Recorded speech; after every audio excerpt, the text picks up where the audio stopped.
નમસ્કાર દર્શક મિત્રો, મધ્ય ગુજરાતનો અવાજ ન્યૂઝ ગુજરાતી ચેનલમાં આપનું હાર્દિક સ્વાગત છે।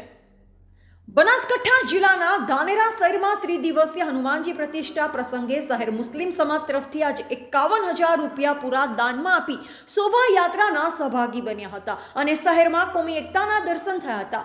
મળતી માહિતી મુજબ આજે મુસ્લિમ સમાજ આગેવાનો શ્રી યુસુફભાઈ મેમણ, કાળુભાઈ મેમણ, ઇબ્રાહીમ મેમણ, સલીમભાઈ મલેક, બચલશાહ સાઈ, નાસિરભાઈ સાઈ, બચુખાન બેલીમ, સઈદખાન બેલીમ, સાબિરભાઈ શેખ, મુમતાજભાઈ શેખ, ઇકબાલભાઈ બેલીમ, નઝીરભાઈ શેખ, નામી અનામી મુસ્લિમ કાર્યકરો હાજર રહી હિન્દુ સનાતન ટ્રસ્ટના પ્રમુખ રામલાલ સોની, બલવંતસિંહ રાવ અને હોદ્દેદાર તેમજ કાર્યકરોને 51,000 રૂપિયા રોકડ દાન પેટે અર્પણ કરી શોભાયાત્રાને ચાર ચાંદ લગાવી દીધા હતા અને શોભાયાત્રા જ્યારે જુમા મસ્જિદ પાસેથી પસાર થતા શોભાયાત્રા પર ફૂલ વરસાવી યાત્રાનું સ્વાગત કર્યું હતું અને શોભાયાત્રા પુરાનગરમાં ફરી હતી। જિલ્લા બ્યુરો ચીફ ઇકબાલ મેમણ, ધાનેરા, બનાસકાંઠા।